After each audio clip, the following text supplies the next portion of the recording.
ہاتھ لگاؤ اسے، جلدی کرو ورنہ یہ سانس لینا بند کر دے گا۔ زینب کی آواز ندی کے شور میں دب سی گئی تھی، مگر اس کے ارادے چٹان کی طرح مضبوط تھے۔ ندی کے تند و تیز دھارے میں بہتے اس وجود کو جب اس نے ساحل پر کھینچا تو اسے اندازہ نہیں تھا کہ وہ اپنی تقدیر بدلنے جا رہی ہے۔ زینب گاؤں کی وہ لڑکی تھی جسے حالات نے وقت سے پہلے ہی بڑا کر دیا تھا۔ اس کے ہاتھ اس اجنبی کے سینے پر دباؤ ڈال رہے تھے تاکہ پھیپڑوں میں بھرا پانی باہر نکل سکے۔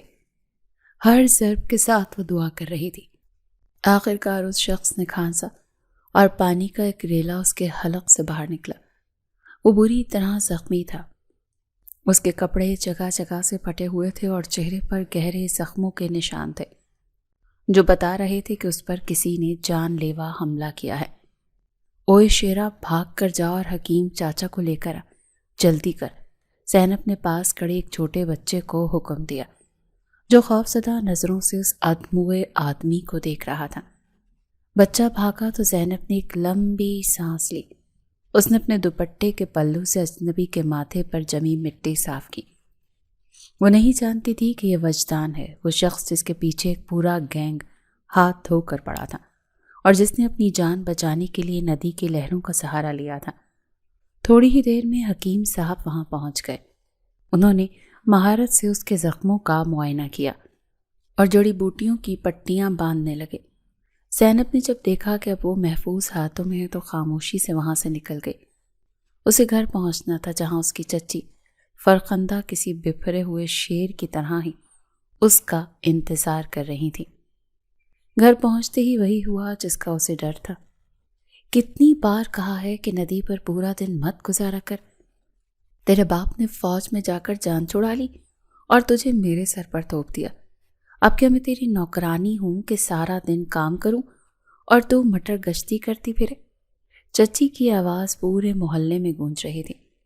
زینب خاموش رہی۔ وہ جانتی تھی کہ اس کے بابا سرحدوں پر ملک کی حفاظت کر رہے ہیں تاکہ وہ یہاں محفوظ رہ سکیں، لیکن اسے کیا معلوم تھا کہ اس کا اپنا ہی گھر اس کے لیے کسی محاذ سے کم نہیں ہوگا۔ اس کی ماں کے انتقال کے بعد چچی نے اسے پناہ تو دی تھی، مگر اس پناہ کی قیمت وہ روزانہ اپنی تذلیل سے چکاتی تھی۔ وہ صرف میٹرک پاس تھی اور اسے آگے پڑھنے کا جنون تھا، مگر چچی کے تانے اور چچا کی خاموشی نے اس کے راستے میں دیواریں کھڑی کر دی تھی۔ اگلے دن زینب کا میٹرک کا آخری پرچہ تھا۔ وہ رات بھر جاگی تھی، آنکھوں میں خواب اور ہاتھ میں قلم لیے۔ اس نے بڑی مشکل سے امتحان دینے کی اجازت حاصل کی تھی۔ جب اپنے چچا کے ساتھ سڑک پر جا رہی تھی تو اس کے دل میں ایک عجیب سی بے چینی تھی۔ اچانک اس کی نظر سڑک کے کنارے پڑی ایک لڑکی پر پڑی جو خون میں لت پت تھی۔ چچا جان، وہ دیکھیں، کسی کا ایکسیڈنٹ ہوا ہے، زینب پکاری۔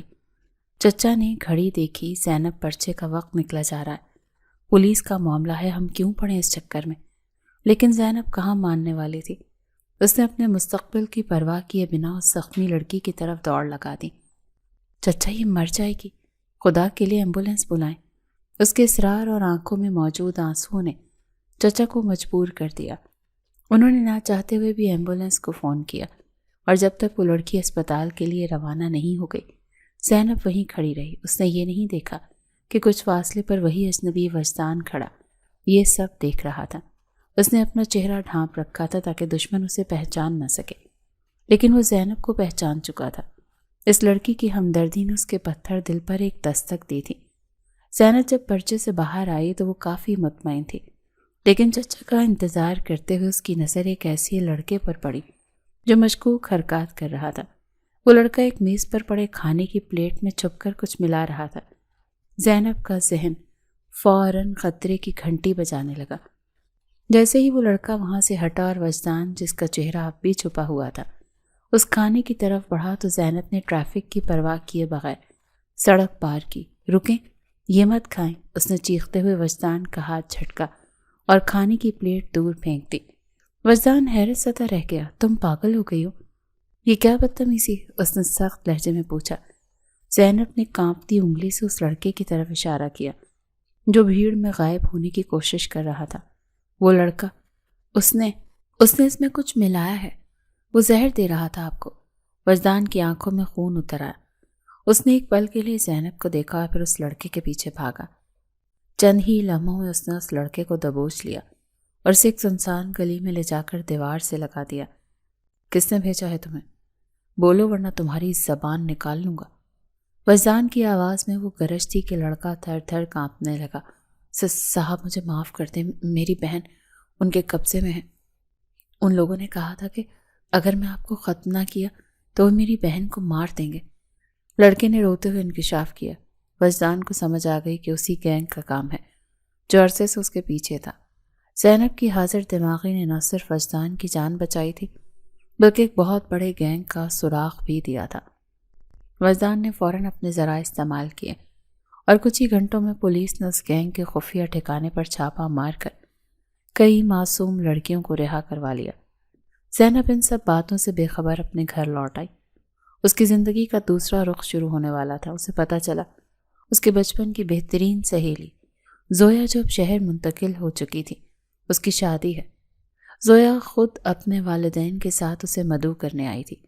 زینب تم نہیں آؤ گی تو میری خوشی ادھوری رہ جائے گی، زویا نے پیار سے کہا۔ چچی فرخندہ پہلے تو ناک چڑھانے لگی، لیکن جب زویا کے والدین نے اصرار کیا اور چچا نے بھی حامی بھر لی تو وہ منع نہ کر سکیں۔ زینب کے لیے کسی خواب سے کم نہیں تھا۔ اسے اس گھٹن زدہ ماحول سے 10 دن کی چھٹی مل رہی تھی۔ اسے کیا معلوم تھا کہ یہ 10 دن اس کی پوری زندگی کا رخ ہی بدل دیں گے۔ شہر پہنچ کر زینب ایک الگ ہی دنیا میں تھی۔ زویا کا گھر روشنی اور ہنگاموں سے بھرا ہوا تھا۔ زویا اپنی سہیلی کے حالات سے واقف تھی، اسی لیے اس نے زینب کے لیے بہترین کپڑے پہلے ہی سے خرید کر رکھے تھے۔ زینب یہ پہن کر آواز ڈھولکی ہے، تمہیں سب سے پیارا لگنا ہے۔ زویا نے ایک خوبصورت جوڑا اس کی طرف بڑھایا۔ زینب کی آنکھوں میں چمک آ گئی۔ اس نے اپنی زندگی میں کبھی اتنے مہنگے اور خوبصورت کپڑے نہیں پہنے تھے۔ وہ ان 10 دنوں کو بھرپور طریقے سے جینا چاہتی تھی۔ وہ ہنستی گاتی اور ہر رسم میں بڑھ چڑھ کر حصہ لیتی۔ اسے لگ رہا تھا جیسے وہ قید سے آزاد ہو گئی ہے۔ شادی کی ایک تقریب کے دوران زینب غلطی سے مردانے حصے کی طرف بنے ایک کمرے میں چلی گئی جہاں اسے زویا کا کوئی سامان لینے بھیجا گیا تھا۔ وہ جیسے ہی کمرے سے باہر نکلنے لگی، سامنے وجدان کھڑا تھا۔ وہ ابھی نہا کر نکلا تھا اور اس نے شرٹ نہیں پہن رکھی تھی۔ زینب نے جیسے ہی اسے دیکھا تو اس کی آنکھیں پھٹی کی پھٹی رہ گئیں اور وہ فوراً مڑ گئی۔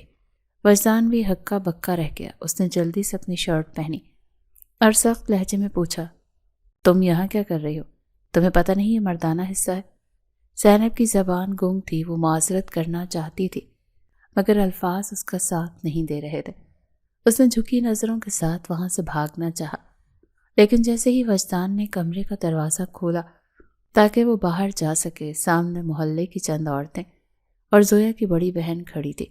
ان عورتوں کی نظریں ان دونوں پر پڑیں تو جیسے آگ لگ گئی۔ یہ کیا دیکھ رہے ہم؟ زویا کی سہیلی اور وجدان ایک ساتھ اس کمرے میں؟ ایک عورت نے طنزی آواز بلند کی تو زینب کا چہرہ سفید پڑ گیا۔ نہیں، آپ غلط سمجھ رہی ہیں، میں تو بس وہ اپنی صفائی دینا چاہتی تھی، مگر الزام تراشیوں کا شور اتنا زیادہ تھا کہ اس کی آواز دب کر رہ گئی۔ وجدان نے سب کو سمجھانے کی بہت کوشش کی۔ خدا کا خوف کرے، یہ محض ایک اتفاق تھا۔ میں کمرے میں تھا اور یہ غلطی سے اندر آ گئی، مگر لوگ کہاں سنتے ہیں۔ زویا کی بڑی بہن جس کا اپنا رشتہ وجدان سے ہونے کی باتیں چل رہی تھیں، اس نے معاملے کو اور زیادہ اچھالا۔ زینب یہ سب برداشت نہ کر سکی۔ اسے اپنے کردار پر لگنے والے داغ کا بوجھ اتنا بھاری لگا کہ اس کے سر میں چکر آنے لگے اور وہ بے ہوش ہو کر زمین پر گر پڑی۔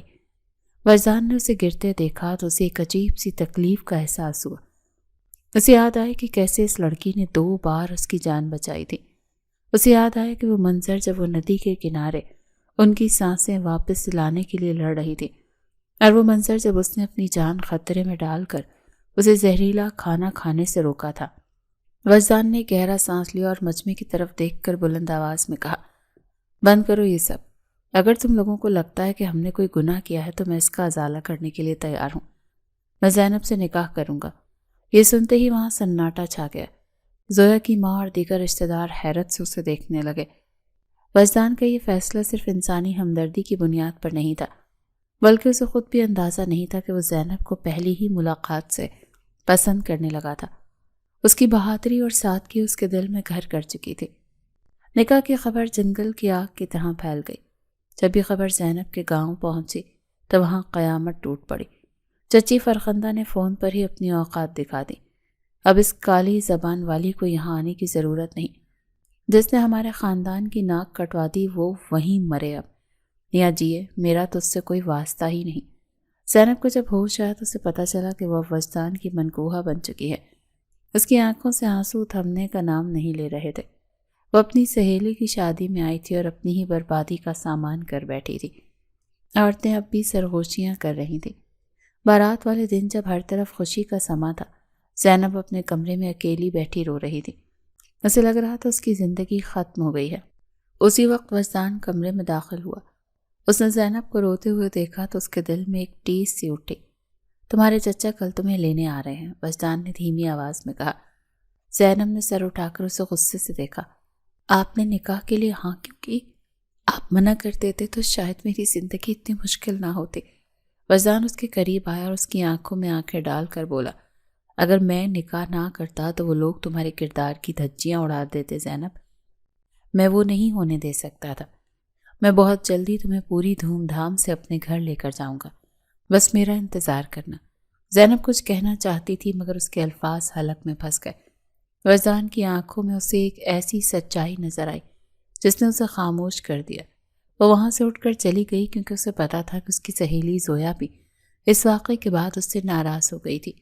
اگلے دن چچا اسے لینے پہنچے تو ان کا چہرہ غصے سے تمتما رہا تھا۔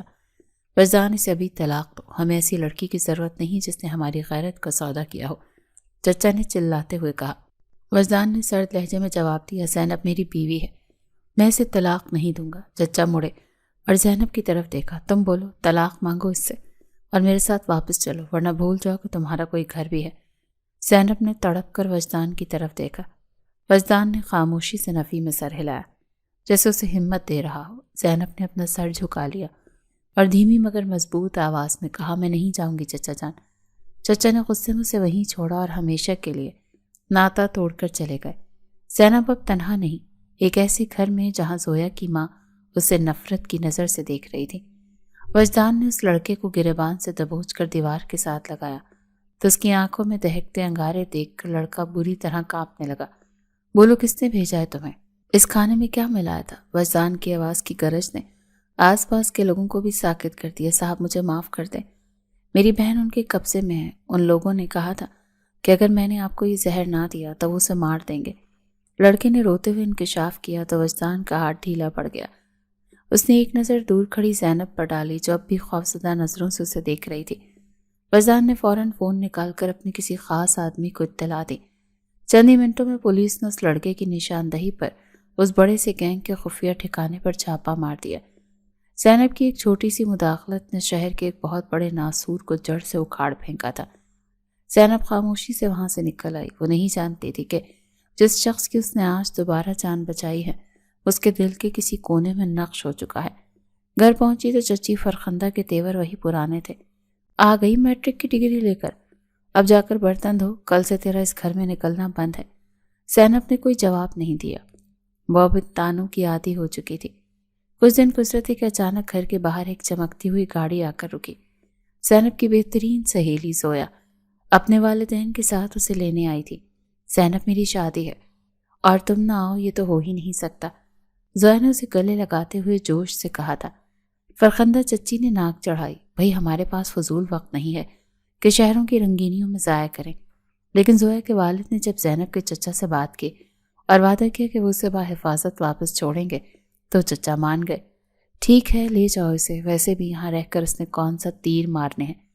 شہر پہنچ کر زینب کی آنکھیں کھلی کی کھلی رہ گئیں۔ اونچی عمارتیں، سڑکوں پر دوڑتی گاڑیاں اور زویا کا عالی شان گھر، سب کچھ کسی خواب جیسا تھا۔ زینب، یہ جوڑے تمہارے لیے ہیں۔ میں جانتی تھی کہ تمہاری وہ چچی تمہیں یہاں پرانے کپڑوں میں ہی بھیجیں گی، اسی لیے میں نے تمہارے لیے تیاری کر لی تھی۔ زویا نے الماری کھولی تو زینب کی آنکھیں چمک اٹھتی تھیں۔ زویا، یہ سب بہت مہنگا لگ رہا ہے، میں کیسے؟ زینب نے ہچکچاتے ہوئے کہا، اوہ ہو، اب بحث مت کرو، بس یہ پہن کر آج شام کی تقریب کے لیے تیار ہو جاؤ۔ زویا اسے پیار سے ڈانٹتے ہوئے باہر نکل گئی۔ شادی کا گھر تھا اور ہر طرف مہمانوں کا ہجوم اور ہنسی مذاق کا شور تھا۔ زینب نے وہ خوبصورت جوڑا پہنا تو آئینے میں خود کو پہچان نہ سکی۔ اس کی سادگی میں ایک عجیب سا حسن تھا جو کسی کو بھی اپنا اسیر کر سکتا تھا۔ تقریب کے دوران زویا نے اسے آواز دی، زینب ذرا اوپر والے کمرے سے میرا وہ پارسل تو لے کر آؤ جو بھی بھائی لے کر آئے ہیں۔ زینب سیڑھیاں چڑھ کر اوپر پہنچی۔ اسے بتایا گیا تھا کہ دوسرا کمرہ ہے۔ اس نے جیسے ہی دروازہ کھولا اور اندر داخل ہوئی، سامنے کا منظر دیکھ کر اس کے پاؤں زمین میں گڑ گئے۔ وہاں وجدان موجود تھا۔ اس نے اپنی قمیض اتار رکھی تھی اور شاید کپڑے تبدیل کر رہا تھا۔ زینب کی چیخ نکلتے نکلتے رہ گئی۔ اس نے فوراً پیٹھ موڑ لی۔ میں معذرت چاہتی ہوں، مجھے لگا یہ زویا کا کمرہ ہے۔ اس کی آواز کانپ رہی تھی۔ وجدان بھی ایک پل کے لیے ہکا بکا رہ گیا۔ اس نے جلدی سے اپنی شرٹ پکڑی اور اسے پہننے لگا۔ تم یہاں کیا کر رہی ہو؟ تمہیں پتہ نہیں ہے یہ مردانہ حصہ ہے؟ اس کے لہجے میں سختی تھی مگر آنکھوں میں وہی پرانی شناس آئی۔ میں ابھی جاتی ہوں۔ زینب نے جیسے ہی دروازے کی طرف قدم بڑھایا، وجدان نے بھی دروازہ کھولنے کے لیے ہاتھ آگے بڑھایا۔ عین اسی وقت باہر سے عورتوں کا ایک جتھا گزرا جن کی قیادت زویا کی بڑی بہن صبا کر رہی تھی۔ یہ کیا بدتمیزی ہے؟ صبا کی آواز پورے ہال میں گونجی۔ زینب تم وجدان کے کمرے میں کیا کر رہی تھی؟ اور وہ بھی اس حالت میں؟ زینب کا رنگ سفید پڑ گیا۔ صبا آپ غلط سمجھ رہی ہیں، میں تو بس سامان لینے گئی تھی۔ اتفاق؟ صبا نے طنزیہ قہقہہ لگایا۔ وجدان آپ تو بھولے ہیں مگر ہم سب جانتے ہیں کہ ایسی لڑکیاں کیسے جال بچھاتی ہیں۔ اب پورا خاندان کیا کہے گا؟ زویا کی شادی کے گھر میں یہ تماشا۔ اذان تراشیاں اتنی شدید تھیں کہ زینب کو اپنا دم گھٹتا ہوا محسوس ہونے لگا۔ اسے اپنی چچی کے تانے، اپنے بابا کی عزت اور وہ کالی زبانیں یاد آنے لگیں جو اس کے کردار کی دھجیاں اڑا رہی تھیں۔ اس کے سر میں شدید درد اٹھا اور اس نے سب سے پہلے کوئی اس سے سہارا دیتا۔ وہ بے ہوش ہو کر زمین پر گر پڑی۔ زینب، وجدان نے پکارا اور اسے اٹھانے کے لیے آگے بڑھا مگر عورتوں نے اسے روک دیا۔ ہاتھ مت لگائیں، اسے پہلے ہی کافی بدنامی ہو چکی ہے۔ صبا نے اسے پیچھے دھکیلا۔ کچھ دیر بعد جب زینب کو ہوش آیا تو وہ ایک کمرے میں تھی اور باہر سے اونچی آوازیں آ رہی تھیں۔ وجدان کی ماں سمیرہ بیگم اور دیگر رشتہ دار وہاں موجود تھے۔ وجدان، یہ تم نے کیا کیا؟ ہمارا سر شرم سے جھکا دیا اس لڑکی نے۔ سمیرہ بیگم رو رہی تھی۔ امی، میں نے کچھ نہیں کیا، نہ ہی اس لڑکی نے۔ آپ لوگ ایک چھوٹی سی بات کا بتنگڑ بنا رہے ہیں۔ وجدان نے دو ٹوک لہجے میں کہا۔ بتنگڑ؟ وجدان کی بہن نائلہ کے ہونے والے سسرالی بھی وہاں موجود تھے۔ اگر یہ بات باہر نکل گئی تو ہمارے خاندان کی بدنامی ہوگی۔ ہم ایسی بے حیا لڑکی والی فیملی میں اپنا بیٹا نہیں بیاہ سکتے۔ وجدان نے گہرا سانس لیا۔ اس نے کمرے کے اندر دیکھا جہاں زینب دروازے کے پیچھے کھڑی سب سن رہی تھی اور خاموشی سے رو رہی تھی۔ اسے یاد آیا کہ کیسے اس لڑکی نے ندی میں اس کی جان بچائی تھی، کیسے اس نے اسے زہریلا کھانا کھانے سے روکا تھا۔ آج اس کی باری تھی کہ وہ اس کی ڈھال بنے۔ وجدان نے مجمع کی طرف دیکھا اور بلند آواز میں کہا، ٹھیک ہے، اگر آپ سب کو لگتا ہے کہ اس لڑکی کی عزت پر حرف آیا ہے تو میں اس کا ذمہ لیتا ہوں۔ میں زینب سے اسی وقت نکاح کرنے کے لیے تیار ہوں۔ پورے کمرے میں موت جیسی خاموشی چھا گئی۔ سمیرہ بیگم کی آنکھیں پھٹ گئیں۔ وجدان، تم ہوش میں تو ہو؟ میں بالکل ہوش میں ہوں امی۔ مولوی صاحب کو بلائیں، نکاح ابھی ہوگا۔ وجدان کا فیصلہ حتمی تھا۔ زینب کے لیے کسی قیامت سے کم نہیں تھا۔ وہ جو ایک خوشحال زندگی کے خواب لے کر شہر آئی تھی، اب ایک حادثاتی نکاح کے بندھن میں بندھنے جا رہی تھی۔ جب نکاح خاں نے اس سے پوچھا کہ کیا آپ کو وجدان ولد احمد کے ساتھ یہ نکاح قبول ہے تو اس کے حلق سے آواز ہی نہیں نکل رہی تھی۔ اس نے تڑپ کر وجدان کی طرف دیکھا جس کی آنکھوں میں ایک عجیب سا سکون اور تحفظ تھا۔ اس نے کانپتے ہوئے لبوں سے قبول ہے کہہ دیا۔ نکاح کی خبر جب گاؤں پہنچی تو فرخندہ چچی نے فون پر ہی آگ لگا دی۔ ہمیں اب اس لڑکی سے کوئی واسطہ نہیں، اس نے ہماری ناک کٹوا دی، اب وہیں مرے یا جیے، ہمارے گھر کے دروازے اس کے لیے اب ہمیشہ کے لیے بند ہیں۔ زینب اپنے کمرے میں بیٹھی رو رہی تھی کہ وجدان اندر داخل ہوا۔ اس نے زینب کو روتے دیکھ کر اپنا ہاتھ اس کے کاندھے پر رکھنا چاہا مگر رک گیا۔ زینب، میں جانتا ہوں تم مجھ سے غصہ ہوگی مگر یقین کرو یہ تمہاری عزت بچانے کا واحد راستہ تھا۔ زینب نے آنسو پہنچ کر اسے دیکھا۔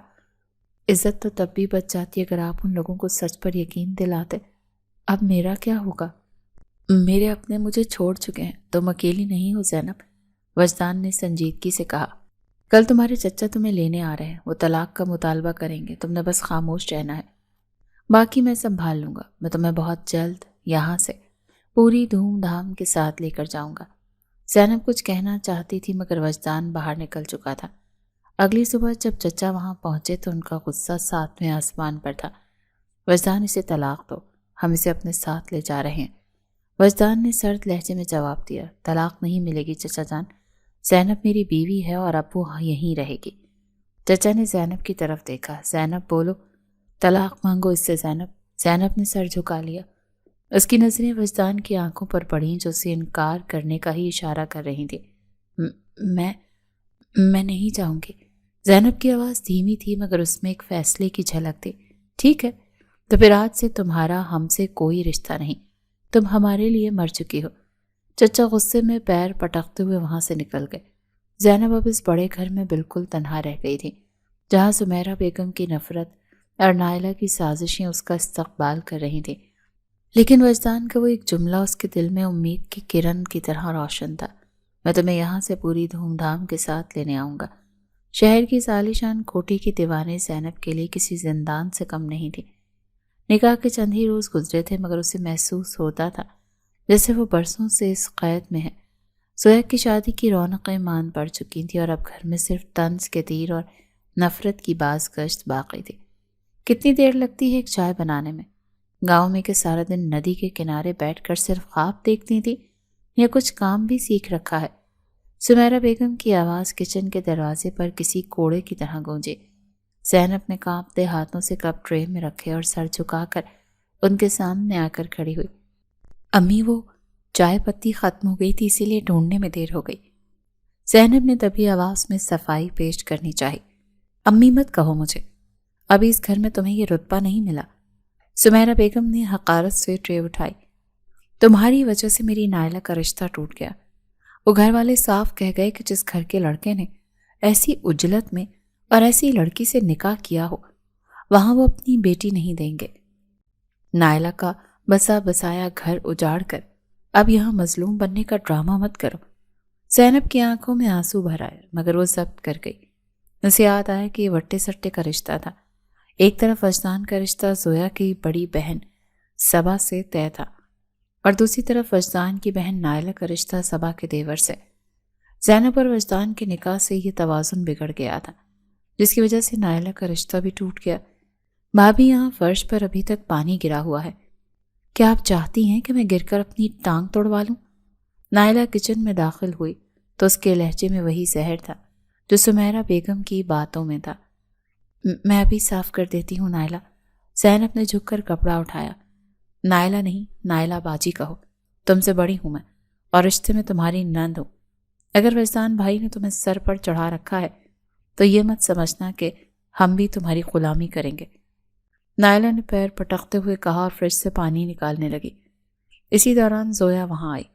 اس کا رویہ پہلے جیسا سخت نہیں تھا، شاید اسے اپنی سہیلی کی حالت دیکھ کر کچھ ترس آ رہا تھا۔ نائلہ، آپ کیوں اسے اتنا تنگ کر رہی ہیں؟ جو ہوا اس میں زینب کا کیا قصور تھا؟ تم تو چپ ہی رہو زویا، تمہاری اس چہیتی سہیلی نے ہمارے خاندان کی عزت مٹی میں ملا دی ہے۔ وجدان بھائی کو تو جیسے اس نے جادو کر دیا ہے۔ نائلہ نے غصے سے زویا کو دیکھا اور باہر نکل گئی۔ زینب خاموشی سے اپنا کام کرتی رہی۔ رات دیر تک وجدان گھر نہیں آیا تھا۔ وہ کمرے میں بیٹھی اس کا انتظار کر رہی تھی کہ اچانک اسے کچن سے کسی چیز کے گرنے کی آواز آئی۔ وہ بھاگ کر کچن میں پہنچی تو دیکھا کہ نائلہ چولہے پر کچھ پکا رہی تھی۔ آپ یہاں کیا کر رہی ہیں نائلہ؟ مجھے کہہ دیتی، میں بنا دیتی۔ زینب نے آگے بڑھ کر مدد کرنا چاہی۔ دور رہو، دور رہو مجھ سے، تمہاری مجھے مدد کی ضرورت نہیں ہے۔ نائلہ نے ایک دم سے فرائنگ پین اٹھایا جس میں کھولتا ہوا تیل تھا۔ دیکھو ذرا، تمہاری وجہ سے میری زندگی برباد ہو گئی اور تم یہاں ملکہ بن کر گھوم رہی ہو۔ نائلہ کی آنکھوں میں ایک عجیب سی وحشت تھی۔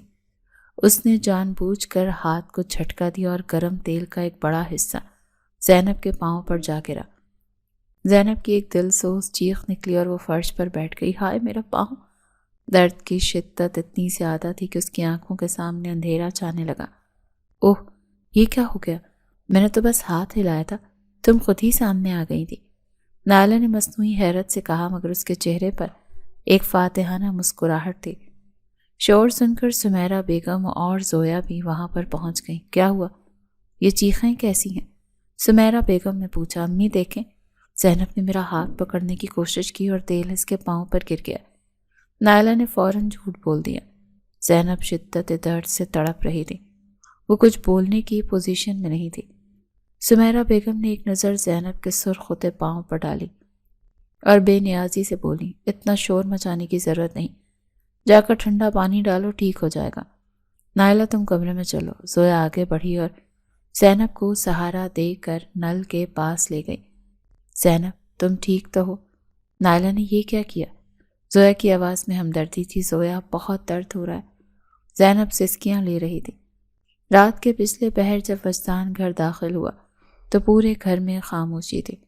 وہ سیدھا اپنے کمرے میں گیا تو دیکھا زینب بیڈ پر نیم دراز ہے اور اس کے پاؤں پٹیوں میں لپٹے ہوئے ہیں۔ اس کا چہرہ آنسوؤں سے بھیگا ہوا تھا اور وہ درد کی وجہ سے سو نہیں پا رہی تھی۔ زینب یہ کیا ہوا؟ وجدان نے گھبرا کر اس کے پاس بیٹھتے ہوئے پوچھا۔ زینب نے اسے دیکھا تو ضبط کا بندھن ٹوٹ گیا۔ وہ اس کے سینے سے لگ کر پھوٹ پھوٹ کر رونے لگی۔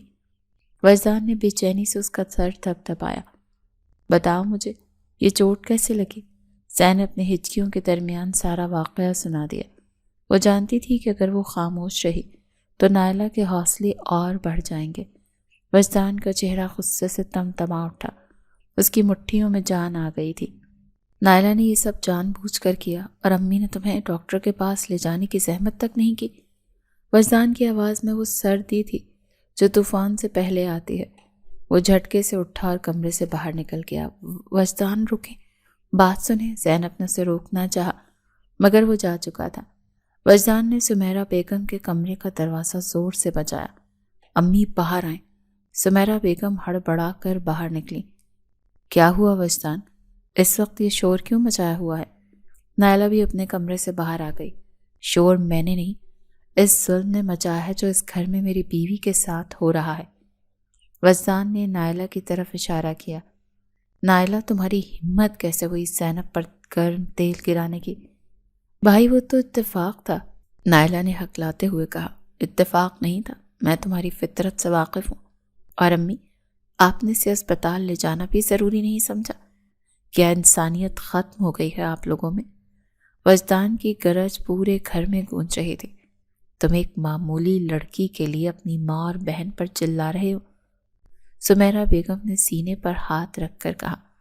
وہ منحوس قدموں والی لڑکی جب سے آئی ہے اس گھر کا سکون برباد ہو گیا ہے۔ اگر وہ منحوس ہے تو پھر میں بھی اس منحوسیت کا حصہ بننا چاہتا ہوں۔ وجدان نے دو ٹوک لہجے میں کہا۔ امی، میں نے آپ سے ہمیشہ ادب سے بات کی ہے مگر آج آپ نے حد پار کر دی ہے۔ اگر آپ کو لگتا ہے کہ زینب اس گھر کے لیے بوجھ ہے تو آج کے بعد وہ یہاں نہیں رہے گی۔ تو کیا تم اسے طلاق دے رہے ہو؟ نائلہ کی آنکھوں میں چمک آئی۔ نہیں، میں اسے لے کر یہاں سے جا رہا ہوں۔ جہاں اس کی عزت ہوگی وہیں میرا گھر ہوگا۔ وجدان کا فیصلہ پتھر پر لکیر تھا۔ سمیرہ بیگم تو ہکا بکا رہ گئی تھی۔ وجدان، تم ہوش میں تو ہو؟ ایک لڑکی کے لیے اپنی ماں کا گھر چھوڑ رہے ہو؟ ماں کا گھر تب تک گھر ہوتا ہے جب تک وہاں انصاف ہو۔ جہاں میری بیوی کا پاؤں جلایا جائے اور اسے تانے دیے جائیں وہ میرے لیے گھر نہیں ہے۔ وجدان واپس اپنے کمرے میں گیا اور الماری سے اپنا اور زینب کا سامان نکال کر بیگ میں ڈالنے لگا۔ زینب اسے حیرت سے دیکھ رہی تھی۔ وجدان، آپ کیا کر رہے ہیں؟ آپ میرے لیے اپنی ماں سے لڑ رہے ہیں۔ میں تمہارے لیے نہیں، حق کے لیے لڑ رہا ہوں زینب۔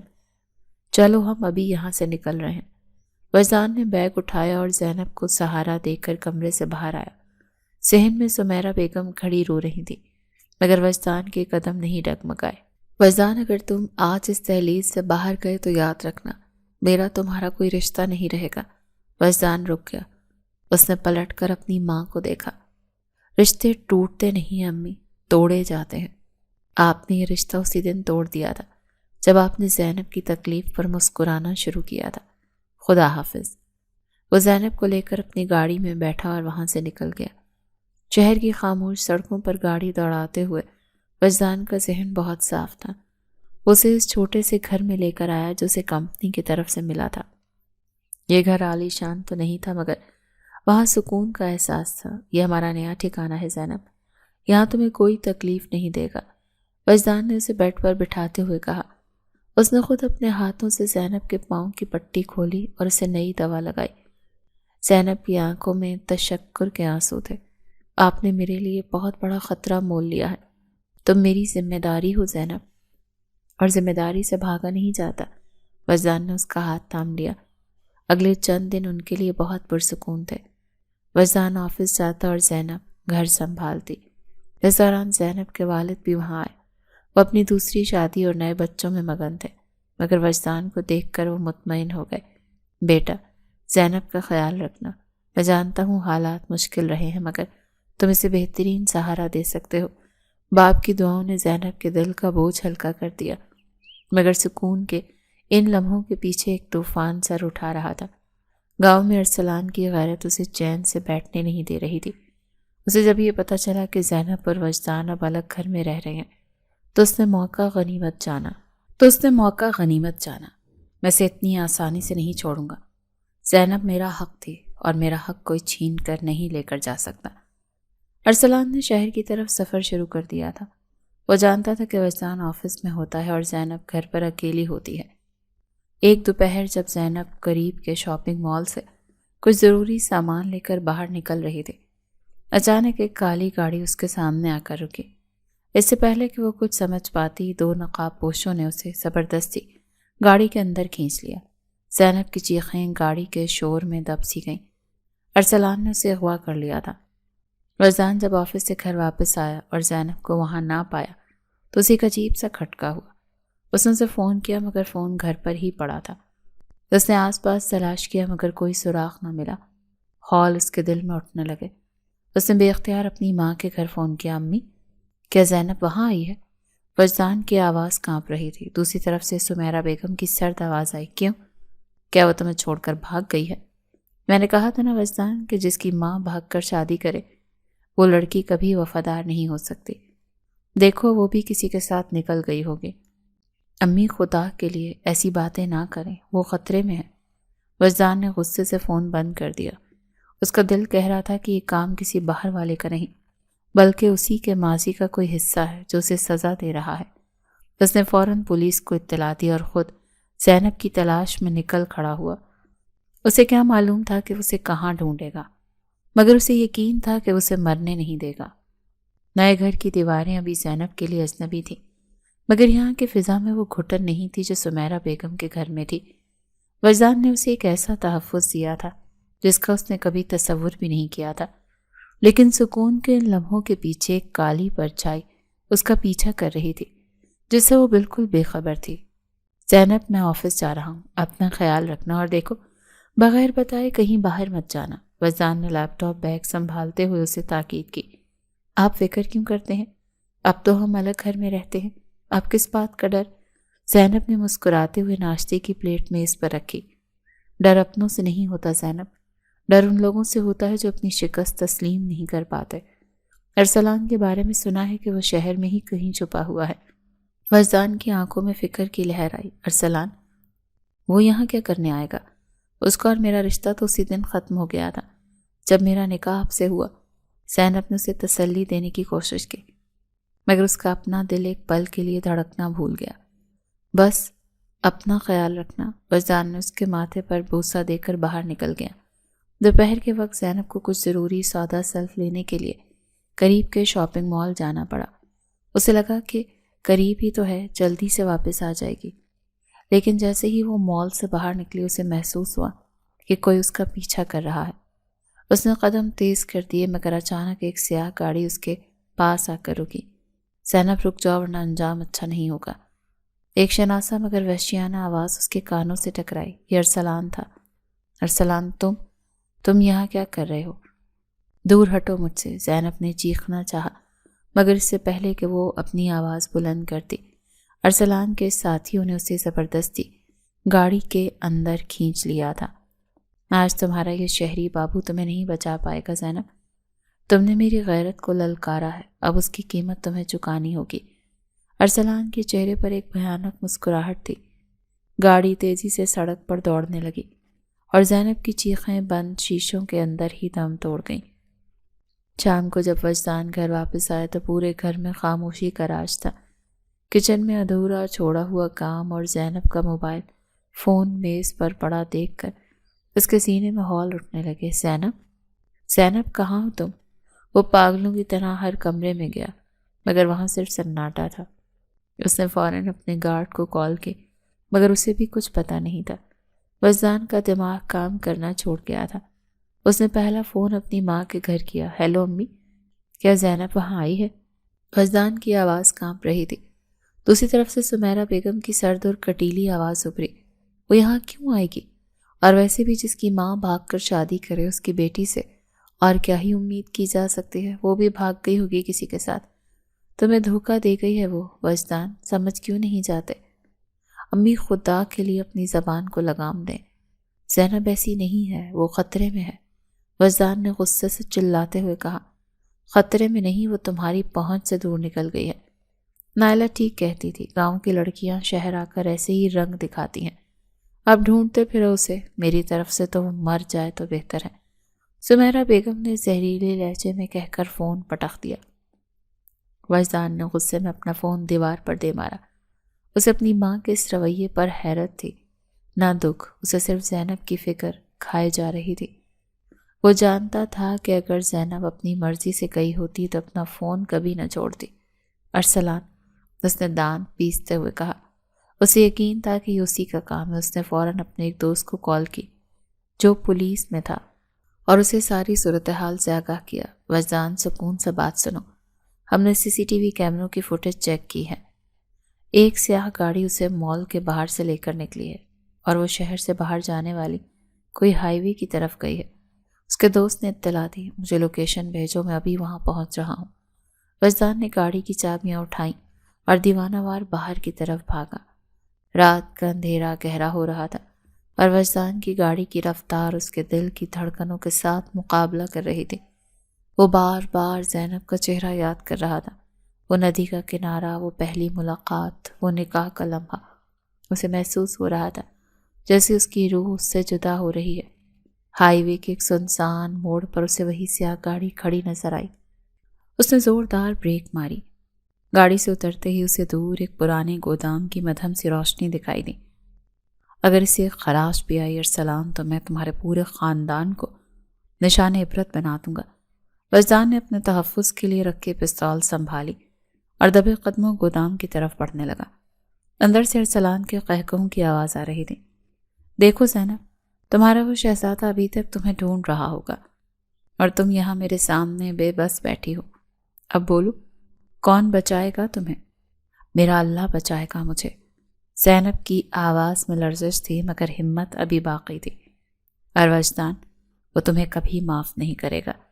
معافی تو اسے مانگنی ہوگی جب وہ تمہاری لاش دیکھے گا۔ ارسلان نے ایک وزنی راڈ اٹھائی اور زینب کی طرف بڑھا۔ وجدان نے مزید انتظار نہیں کیا، اس نے ایک زوردار لات مار کر گودام کا بوسیدہ دروازہ کھول دیا۔ ارسلان، رک جاؤ۔ گودام کے اندر ایک دم سناٹا چھا گیا۔ ارسلان مڑا تو اس کی آنکھوں میں وحشت تھی۔ زینب نے تڑپ کر وجدان کی طرف دیکھا۔ وجدان، چلے جائیں یہاں سے، ان کے پاس ہتھیار ہیں، تمہیں چھوڑ کر کہیں نہیں جاؤں گا زینب۔ وجدان کی نظریں ارسلان پر جمی تھیں۔ ارسلان، یہ تمہارا اور میرا مقابلہ ہے، اس لڑکی کو چھوڑ دو۔ مقابلہ؟ مقابلہ تو اب شروع ہوا ہے وجدان۔ ارسلان نے زینب کے بالوں سے اسے پکڑا اور اسے ڈھال بنا کر کھڑا ہو گیا۔ ایک قدم بھی آگے بڑھے تو میں اسے ختم کر دوں گا۔ وجدان کے پاؤں وہیں جم گئے۔ اس کی زندگی ایک ایسے موڑ پر کھڑی تھی جہاں ایک غلط فیصلہ سب کچھ برباد کر سکتا تھا۔ گودام کے حفظ زدہ ماحول میں ارسلان کا جنون اپنی حدیں چھو رہا تھا۔ اس نے زینب کا بازو سختی سے جکڑ رکھا تھا اور اسے زبردستی گودام کی پشت پر کھڑی گاڑی کی طرف گھسیٹ رہا تھا۔ زینب کی آنکھوں میں خوف تو تھا مگر اس نے ہمت نہیں ہاری تھی۔ ارسلان، یہ راستہ تمہیں صرف تباہی کی طرف لے جائے گا۔ بزدلوں کی طرح مجھے چھپا کر تم کیا ثابت کرنا چاہتے ہو؟ زینب کی آواز میں لرزش کے بجائے ایک للکار تھی۔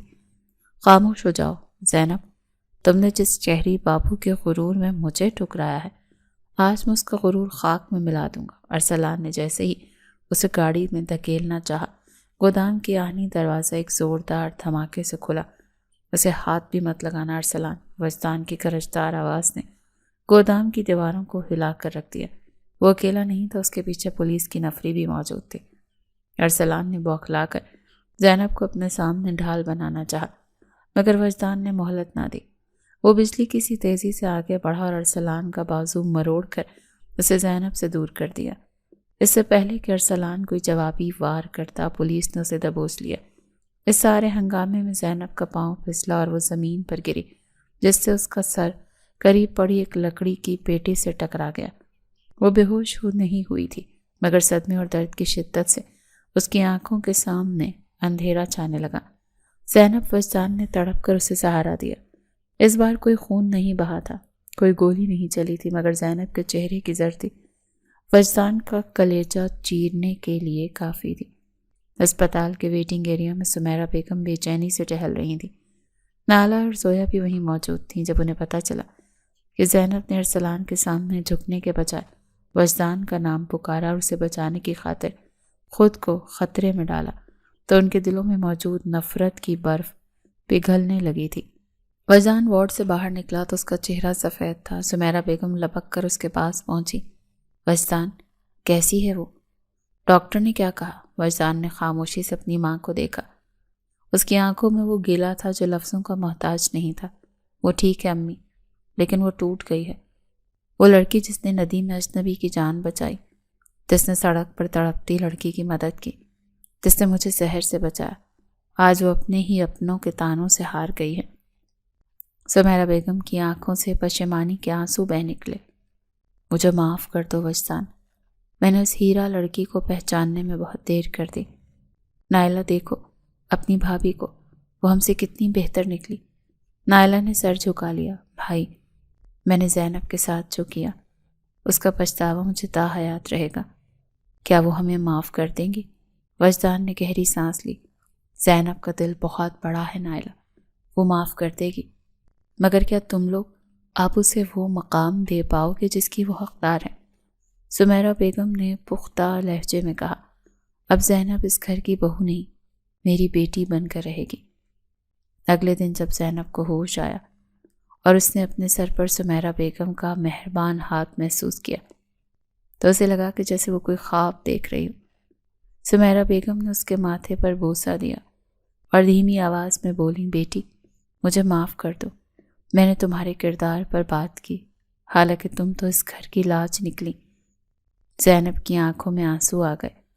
اس نے سمیرہ بیگم کا ہاتھ تھام کر اپنے گال سے لگا لیا۔ امی، مجھے بس آپ کا پیار چاہیے تھا، مجھے کسی سے کوئی گلہ نہیں۔ نائلہ نے بھی آگے بڑھ کر زینب کا ہاتھ تھاما۔ بھابھی، مجھے معاف کر دیں، میں نے جان بوجھ کر آپ کو تکلیف پہنچائی۔ گھر کی فضا جو کبھی زہر آلود تھی، اب محبت کی خوشبو سے مہکنے لگی تھی۔ سمیرہ بیگم نے وہیں اعلان کیا، جیسے ہی زینب مکمل صحتیاب ہوگی، ان کی شادی کی ایک باقاعدہ اور شاندار تقریب ہوگی، تاکہ پورے شہر کو پتہ چلے کہ زینب وجدان کی زندگی ہے۔ گھر واپسی پر زینب کا استقبال کسی ملکہ کی طرح کیا گیا۔ سمیرہ بیگم نے خود اس کی بلائیں لیں اور اسے اس کمرے میں لے گئیں جسے زویا اور نائلہ نے مل کر سجایا تھا۔ زینب کے والد بھی وہاں موجود تھے۔ وہ اپنی بیٹی کی عزت دیکھ کر خوشی سے نہال تھے۔ زینب دیکھو، صبر کا پھل کتنا میٹھا ہوتا ہے، وجدان نے کمرے میں داخل ہوتے ہوئے کہا۔ اس کے ہاتھ میں خوبصورت لباس تھا۔ یہ تمہاری مہندی کا جوڑا ہے، امی چاہتی ہیں کہ کل سے تمہاری شادی کی رسومات شروع ہوں۔ زینب نے مسکرا کر جوڑے کو دیکھا۔ وجدان، کیا یہ سب سچ ہے؟ بالکل سچ ہے زینب۔ زینب نے شکر گزاری کے ساتھ آسمان کی طرف دیکھا۔ ندی کے کنارے سے شروع ہونے والا یہ سفر، جو تانوں اور سازشوں کے رستوں سے گزرا تھا، اب اپنی خوبصورت منزل کے قریب تھا۔ ارسلان پولیس کی گرفت میں تھا اور زینب اپنے مان، اپنے وجدان کے سائے میں محفوظ تھی۔ مہندی کی رات قریب تھی اور زینب کا دل ایک نئی امید کے ساتھ دھڑک رہا تھا۔ وہ نہیں جانتی تھی کہ وجدان نے اس کے لیے ایک سرپرائز تیار کر رکھا ہے، جو اسے کراچی کی روشن راتوں میں ہمیشہ کے لیے یادگار بن جائے گا۔ مہندی کی خوشبو پورے گھر میں رچی بسی تھی۔ پیلے اور نارنجی گیندوں کے ہاروں سے سجی دیواریں جیسے زینب کی نئی زندگی کی گواہی دے رہی تھی۔ زینب جو کبھی گاؤں کی ندی پر پانی بھرتے ہوئے صرف خواب دیکھتی تھی، آج خود ایک خواب بنی بیٹھی تھی۔ اس کے ہاتھوں پر لگی گہری مہندی میں وجدان کا نام ڈھونڈنا اب مشکل نہیں تھا، کیونکہ وہ نام اس کے دل پر پہلے ہی نقش ہو چکا تھا۔ آج میری بیٹی سب سے پیاری لگ رہی ہے۔ سمیرہ بیگم نے زینب کے سر پر شفقت سے ہاتھ رکھا اور اس کے کانوں میں سونے کے جھمکے پہناتے ہوئے دھیمی آواز میں کہا۔ زینب نے نظریں جھکا لیں۔ اسے اب بھی یقین نہیں آتا تھا کہ یہ وہی سمیرہ بیگم ہے جن کے لفظ کبھی اس کے لیے نشتر ہوا کرتے تھے۔ امی، اب رسمیں ختم ہو گئی ہوں تو کیا میں زینب کو لے جا سکتا ہوں؟ وزان جو کب سے دروازے پر ٹیک لگائے اپنی دلہن کو نہار رہا تھا، شرارت سے بولا۔ بالکل نہیں، ابھی تو ڈھولک شروع ہونی ہے، اور بڑے بزرگوں نے کہا ہے کہ آج کی رات دولہا اور دلہن کا ایک ساتھ باہر نکلنا اچھا نہیں ہوتا۔ پردہ کرو بھائی، تھوڑا لحاظ کرو، سمیرہ بیگم نے مصنوعی سختی سے اسے ٹوکا، مگر ان کی آنکھوں میں چمکتی ممتا سب کچھ بیان کر رہی تھی۔ وجدان نے زینب کی طرف دیکھ کر آنکھ دبائی اور خاموشی سے باہر نکل گیا۔ زینب کا دل زور سے دھڑکا۔ وہ جانتی تھی کہ وجدان اتنی آسانی سے ہار ماننے والا نہیں ہے۔ رات ذرا گہری ہوئی اور مہمانوں کا شور مدھم پڑا تو زینب کے موبائل پر میسج چمکا، تیار رہو، کھڑکی کے پاس آؤ۔ زینب نے ڈرتے ڈرتے کھڑکی سے نیچے جھانکا۔ وجدان اپنی بائک لیے نیچے کھڑا تھا۔ اس نے اپنے مخصوص انداز میں ہیلمٹ اتار کر اسے اشارہ کیا۔ زینب نے جلدی سے اپنی پیلی چادر سر پر لی اور دبے قدموں سیڑھیاں اتر کر باہر نکل آئی۔ پاگل پن ہے یہ وجدان، اگر کسی نے دیکھ لیا تو کیا ہوگا؟ زینب نے ہانپتے ہوئے بائک کے پاس پہنچ کر کہا۔ لوگ کیا کہیں گے اس کی فکر کرنا چھوڑ دی ہم نے زینب۔ آج وہ وعدہ پورا کرنا ہے جو میں نے تم سے کیا تھا۔ تمہیں کراچی دیکھنا تھا نا، تو آؤ آج تمہیں روشنیوں کا شہر دکھاتا ہوں۔ وجدان نے بائک سٹارٹ کی اور زینب نے ڈرتے ڈرتے اس کا کاندھا تھام لیا۔ بائک کراچی کی چوڑی سڑکوں پر دوڑنے لگی۔ ٹھنڈی ہوا زینب کے چہرے سے ٹکرا رہی تھی۔ اس کے زرد جوڑے کا پلو ہوا میں لہرا رہا تھا۔ اسے لگ رہا تھا جیسے وہ اڑ رہی ہے۔ شارع فیصل کی بلند و بالا عمارتوں کی روشنیاں اس کی آنکھوں میں عجیب چمک پیدا کر رہی تھی۔ وجدان، وہ دیکھو، کتنی روشنیاں ہیں یہاں۔ زینب نے حیرت سے ایک مال کی طرف اشارہ کیا۔ یہ تو کچھ بھی نہیں زینب، ابھی تو تمہیں سمندر کی لہریں دیکھنی ہیں۔ وجدان نے بائک کی رفتار بڑھائی۔ جب وہ سیوی پہنچے تو لہروں کا شور اور ریت کی خوشبو نے زینب کو سحر زدہ کر دیا۔ وہ بائک سے اتری اور ننگے پاؤں گیلی ریت پر چلنے لگی۔ وجدان اس کے پیچھے خاموشی سے چل رہا تھا۔ تمہیں پتہ ہے وجدان، ندی کے کنارے بیٹھ کر میں سوچتی تھی کہ شہر کے لوگ کتنے خوش قسمت ہوتے ہیں جنہیں اتنی روشنی ملتی ہے، لیکن آج احساس ہوا کہ روشنی شہروں میں نہیں، انسانوں کے ساتھ میں ہوتی ہے۔ زینب نے لہروں کو چھوتے ہوئے کہا، اور مجھے احساس ہوا ہے کہ زندگی صرف بچانے کا نام نہیں، جینے کا نام ہے۔ تم نے میری جان بچائی تھی اور میں نے تمہیں جینا سکھایا۔ وجدان نے اس کا ہاتھ تھام لیا۔ ریت پر ان کے قدموں کے نشان بنتے اور لہروں کے ساتھ مٹتے جا رہے تھے، مگر ان کے دلوں میں لکھی داستان اب کبھی مٹنے والی نہیں تھی۔ واپسی پر زینب کو ڈر لگ رہا تھا کہ سمیرہ بیگم غصہ ہوں گی، مگر جیسے ہی وہ گیٹ سے اندر داخل ہوئے، سامنے سمیرہ بیگم کھڑی تھی۔ ان کے ہاتھ میں صدقے کے پیسے تھے اور چہرے پر ایک پرسکون مسکراہٹ۔ آ گئے آوارہ گرد، انہوں نے طنزیہ انداز میں کہا، مگر پھر آگے بڑھ کر زینب کو گلے لگا لیا۔ میں جانتی تھی کہ یہ لڑکا باز نہیں آئے گا، آؤ میں تمہارا صدقہ اتاروں۔ زینب جب سمیرہ بیگم کے گلے لگی تو اسے ایک عجیب سا احساس ہوا۔ وہ لمس جو اس نے بچپن میں کھو دیا تھا، وہ ممتا کی تپش جو اسے کبھی میسر نہیں ہوئی تھی، اب جو سب اسے ایک ساس کے روپ میں مل رہا تھا۔ زینب کی آنکھیں چھلک پڑیں۔ اسے محسوس ہوا جیسے وہ اپنی ماں کے پاس واپس آ گئی ہو۔ اگلی صبح زینب کے والد گھر آئے تو ان کے ساتھ ایک خوبرو نوجوان بھی تھا۔